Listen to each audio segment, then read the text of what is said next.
kehidupan ini. Oleh karena itu Bapak Ibu yang dimuliakan Allah, janganlah kita menjadi bagian yang 5 yang disebutkan oleh Fudail bin Iyad ini yang akan mengantarkan kita kepada kesengsaraan hidup yang sebenarnya. Yang pertama, karyati. Yang kedua, mato yang beku. Yang ketiga, tidak ada rasa malu dan kampek, terlalu cinta kepada dunia. Dan kelima, panjang angan-angan. Kalau nan limo iko tidak ada dalam diri awak, insya-Allah kita bahagia. Tapi kalau nan limo ko masih ada dalam diri awak, maka terjadilah kesengsaraan yang sebenarnya dalam kehidupan kita. Semoga Allah jadikan kita di antara orang-orang bahagia dan Allah hindarkan kita menjadi orang yang sengsara. Amin ya rabbal alamin.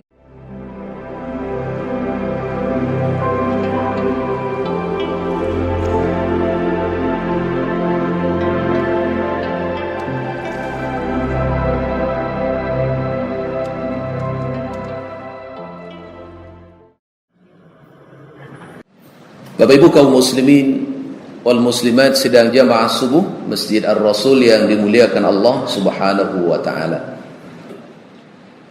Kalau dikatakan ada orang yang sengsara, maka penterjemahan kita selalu berujung kepada kondisi dunia yang serba kekurangan. Kita lihat dan kita laporkan mungkin, oh di sebelah rumah kami ada tetangga kami yang sengsara. Kenapa dia sengsara? Makan tak cukup. Ya, hidupnya terlunta-lunta.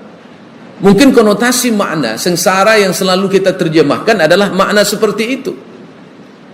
Tetapi ditinjau secara agama, makna sengsara itu jauh lebih dahsyat. Yang insya Allah inilah yang akan kita sampaikan pada subuh kali ini, yang akan menjadi renungan bagi kita. Seorang ulama besar dari kalangan tabi'in, Fudail bin Iyad, pernah mengatakan suatu kalimat yang indah tentang menterjemahkan makna kesengsaraan. Beliau mengatakan, wa min alamatis saqawah, di antara tanda orang-orang yang sengsara itu, kata beliau, ada 5. Ada 5 yang menjadi standar apakah kita ini termasuk kepada orang yang sengsara atau tidak. Dan insya Allah kelima-lima ini tidak ada pada kita. Apa yang pertama yang dikatakan oleh Fudail bin Iyad? Yang pertama yakni qaswatul qalbi. Orang yang sengsara itu adalah orang yang hatinya keras, hatinya kasar. Itu orang yang qaswatul qalbi, disebut orang yang sengsara. Bagaimana kerasnya hati ini dimaksudkan? Kerasnya hati seseorang yang sengsara itu menghalangi ia untuk menerima kebenaran, menghalangi ia untuk menerima nasihat dari orang lain. Ya, kalau ada orang kare hatinya, dia gio nasihat, lena mau menerima. Di siku tidak ada kan? Ya, duduk nak tinggi atau nak rendah? Tagak? Mana betul? Tagak nak tinggi duduk? Itu orang elok tu. Ya kan? Duduk pun nak tinggi juga. Harusnya duduk tu nak rendah atau nak tinggi? Rendah. Tapi tiborinya duduk pun nak tinggi juga. Kunun ke tagak lai. Nah, orang dan seroman iko bahaya kok. Ya? Tak namu dilampaui orang lain. Ini selalu nak di atas. Kalau ada tipe masyarakat namo deko membuat kacau je kerajo kamu. Yang dinyo ingin dikerajo, ingin dilalukan sadonya. Pendapat inyo ingin diterima sesaja. Pendapat orang tak masuk dinyo cik Allah je. Hanya santiang. Ya. Nah, hati-hati dengan kerasnya hati kita akan mengantarkan kita kepada posisi makna kesengsaraan yang hebat dalam kehidupan kita. Yang kedua, yang dikatakan oleh Fudail bin Iyad, apa yang menyebabkan seseorang itu menjadikan hidupnya menjadi sengsara, Maka yang kedua beliau mengatakan yakni jumudul ain, yakni bekunya kedua mata. Apa makna bekunya kedua mata? Mata yang tidak pernah meneteskan air mata dalam taubatnya, mata yang tidak merasa peduli dengan nasib sesamanya, mata yang cuek dengan lingkungannya. Itu jumudul ain, bekunya mata. Sementara sifat manusia ini, kalau dia hatinya lapang, hatinya tenang, hatinya dekat dengan Allah, kalau mereka ingat akan dosa dan kesalahannya, pasti berlinang air matanya. Itu yang disebutkan Nabi SAW, di antara 7 golongan nanti yang akan mendapatkan naungan Allah di yaumil mahsyar. Satu di antaranya kata Nabi SAW, wa rajulun zakarallahu khaliyan fafadat ainahu. Seseorang yang kemudian apabila dia berzikir dalam kondisi sunyinya mereka, kemudian mengalir air matanya kepada Allah Subhanahu wa taala. Matanya ini mudah melihat orang yang membutuhkan bantuan, peduli dia. Ya, biasanya kan dari mata turun ke hati. Kalau mata sudah penuh dengan cahaya ridha Allah Subhanahu wa taala, tidak lagi mata yang kaku, mata yang jumud, maka dia mudah meneteskan air matanya, dan itu yang menyebabkan dia merasa peduli dengan orang lain. Sehingga tak jadi apa? Kayo makin kayo, yang miskin makin miskin. Kenapa ada yang kaya makin kaya? Karena yang kaya tak peduli dengan si miskin. Tetapi kalau kaya peduli dengan yang miskin, mereka yang miskin mengatakan, kami tidak merasa sendiri karena orang kaya kami bersama dengan kami. Ya enggak? Kenapa itu terjadi? Karena mata orang kaya ini sudah terbuka untuk perhatian kepada saudara muslim lain yang membutuhkan bantuan mereka. Mereka tidak tertutup matanya karena terpancar kepada dunia saja, tetapi mereka sudah melihat kebenaran pada sisi mata yang diberikan hidayah oleh Allah Subhanahu wa taala. Makanya perbanyak kita menangis karena dosa dan kesalahan kita, Bapak Ibu yang dimuliakan Allah. Jangan sampai mata ini tidak pernah meneteskan air mata. Satu hal yang perlu kita syukuri nanti, kalau ada mata yang pernah menangis karena dosa, ada bulu mata yang jatuh dari mata kita. Pernah ketika ibu bapak menangis karena dosa, jatuh bulu mata kecil, ada enggak? Pernah. Bulu mata itu berfaedah atau tidak? Dalam sebuah hadis disebutkan Nabi SAW, besok di hari akhirat, ketika mata kita memberikan saksi tentang taubat kita dan mata yang menangis itu, lalu kemudian bulu mata yang jatuh itu akan berkata di hadapan Allah, ya Allah, aku saksinya. Aku bulu mata ini yang menyaksikan hambamu ini telah sungguh-sungguh bertaubat kepadamu, sampai aku gugur dari matanya, Allah, karena tangisan yang dahsyat di hadapanmu. Aku membelanya di hadapanmu, ya Allah. Ya, sekarang timbul pertanyaan, sebulan ini berapa kali tangisan kita kepada Allah dalam menangis karena dosa? Lihat lebih banyak. Lihat acok. Kalau makin acok Bapak Ibu menangis kepada Allah, makin lembutlah hati kita, makin tenanglah batin kita. Ya. Tapi kalau makin jauh kita untuk tidak menangis, maka makin gelisahlah batin kita, makin jauhlah kita dari Allah Subhanahu wa taala. Jadi yang kedua kata Fudail bin Iyad, orang yang kemudian akan mendapatkan makna kesengsaraan hidup, yakni orang yang jumudul ain, mata yang beku, mata yang kaku, mata yang tak pernah meneteskan air mata dalam tangisan taubatnya kembali kepada Allah Subhanahu wa taala. Yang ketiga kata Fudail bin Iyad, yakni orang yang sengsara, yakni qillatul hayah. Orang yang sengsara dalam hidupnya adalah orang yang qillatul hayah, yakni apa? Tidak ada lagi rasa malu dalam hidupnya. Hari ini tercabut rasa malu kebanyakan manusia. Manusia tak malu lagi berbuat maksiat di mana-mana. Dulu masih bersembunyi-sembunyi orang melakukan dosa. Sekarang terang-terangan. Ya kan? Di saat kemudian kemaksiatan sudah terang-terangan, apakah kita juga melakukan kebaikan sembunyi-sembunyi? Ada ulama yang mengatakan, di saat maksiat sudah terang-terangan, kebenaran juga harus dinyatakan dengan terang-terangan. Ya Bapak Ibu, makanya tu bahasa kampung awak, dak ba dia oyak-oyak kampung kau juga kebenaran. Ya Pak. Dulu orang mau oyak berita-berita. Halo, artis datang, ramai orang datang. Kini di halo-halo Ustaz tibo. Halo-halonya enggak pakai mic lah, pakai SMS blast saja. Pakai WA group saja. Ya, pakai sosial media. Ya kan, sesuai dengan zamannya. Bapak Ibu yang muliakan Allah, tapi datang. Ketika sentuhan hati ini telah menyatukan kita kaum muslimin, insya-Allah orang mulai malu melakukan maksiat. Ketika banyak orang soleh di tempat ini, ada satu yang ingin melakukan dosa, dia mulai malu. Ambo seorang senen, ndak mungkinnya seorang main domino, nak. Ambo nak main domino, tapi seorang sih ndak adu mandannya ba alo ke main Ya Pak ya. Tapi karena sudah banyak yang soleh, lama-lama tak ada pendukung kebatilan itu lagi. Lama-lama tidak ada yang mau bekerja sama dalam keburukan mereka. Akhirnya lama-lama hilang seorang sih. Nyoba aku banyak dan buruk, dia banyak pendukungnya. Dia aku masih banyak dan buruk, tadi banyak pembelanya. Tetapi kalau sudah pembela-pembela keburukan ini sudah hijrah kembali kepada pembela kebenaran, disitulah akhirnya maksiat itu akan hilang pelan-pelan. Dan Bapak Ibu yang dimuliakan Allah, tapi penyakit yang menyengsarakan manusia adalah qillatul haya, sedikitnya rasa malu yang muncul pada diri manusia itu. Tapi insya-Allah kampung-kampung yang makin taat ini akan menangkal bencana. Ya. Ini hebatnya. Maka oleh itu Bapak Ibu yang muliakan Allah, jangan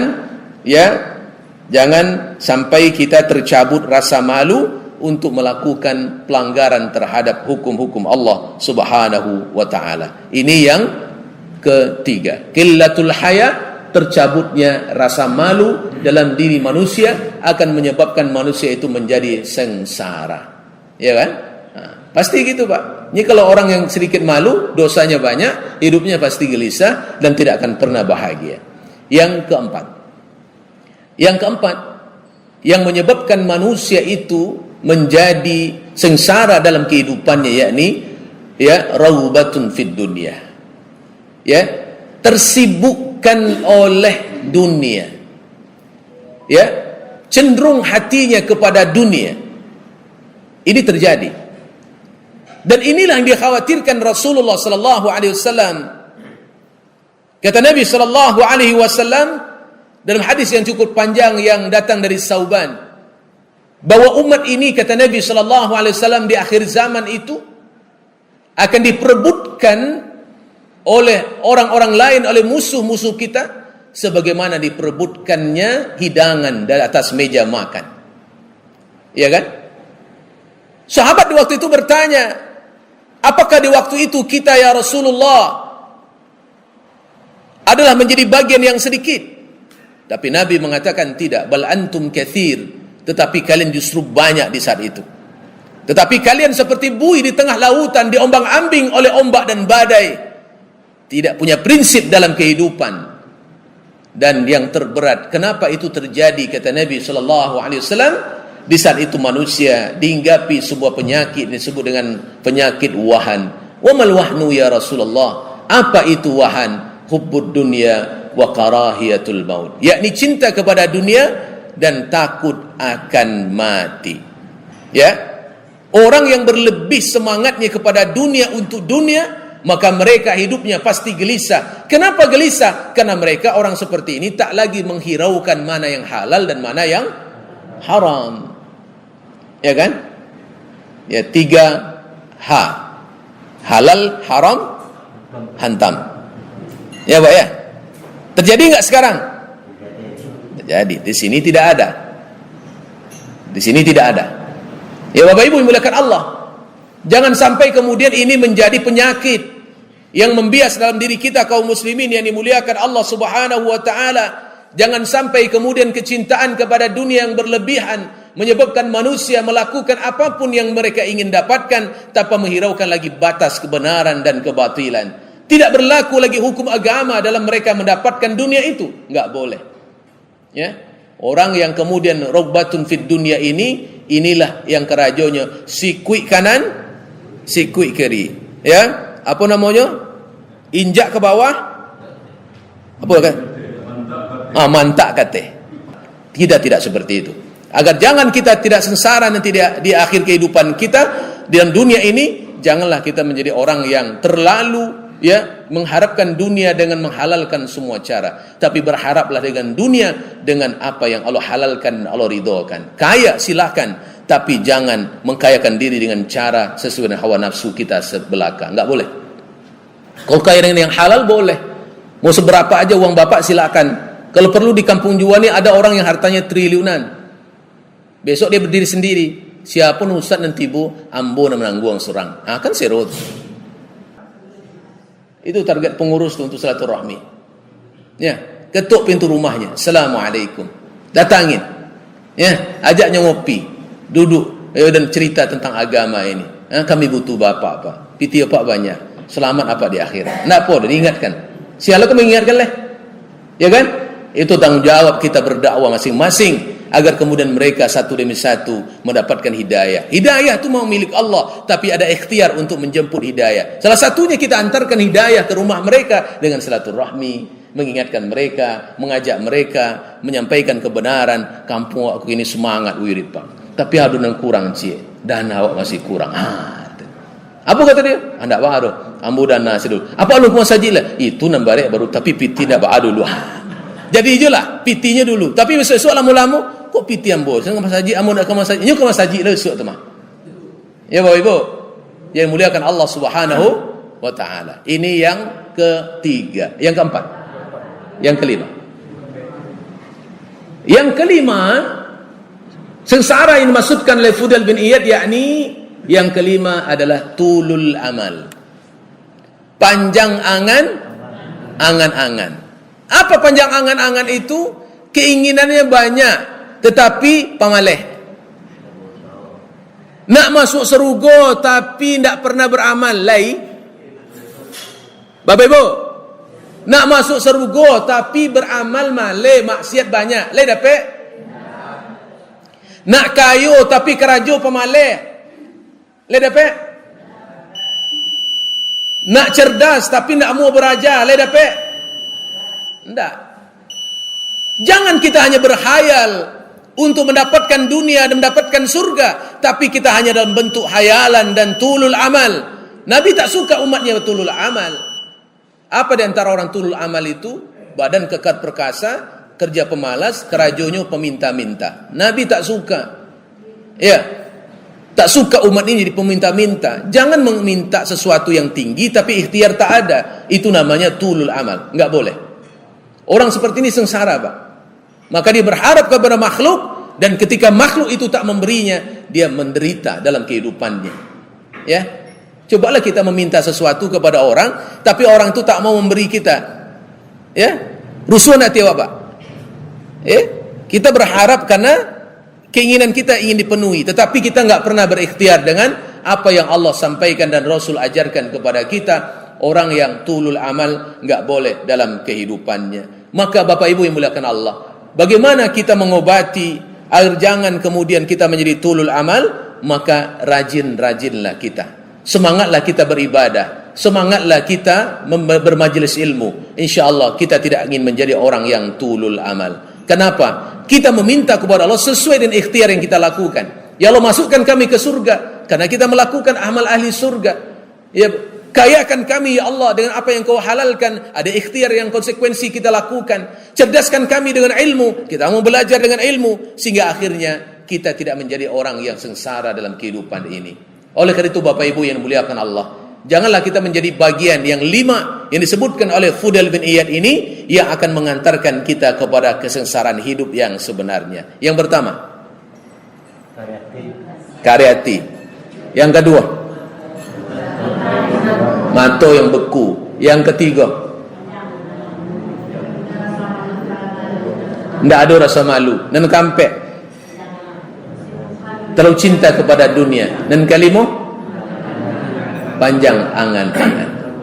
Kalau nan limo iko tidak ada dalam diri awak, insyaAllah kita bahagia. Tapi kalau nan limo ko masih ada dalam diri awak, maka terjadilah kesengsaraan yang sebenarnya dalam kehidupan kita. Semoga Allah jadikan kita di antara orang-orang bahagia, dan Allah hindarkan kita menjadi orang yang sengsara. Amin ya rabbal alamin.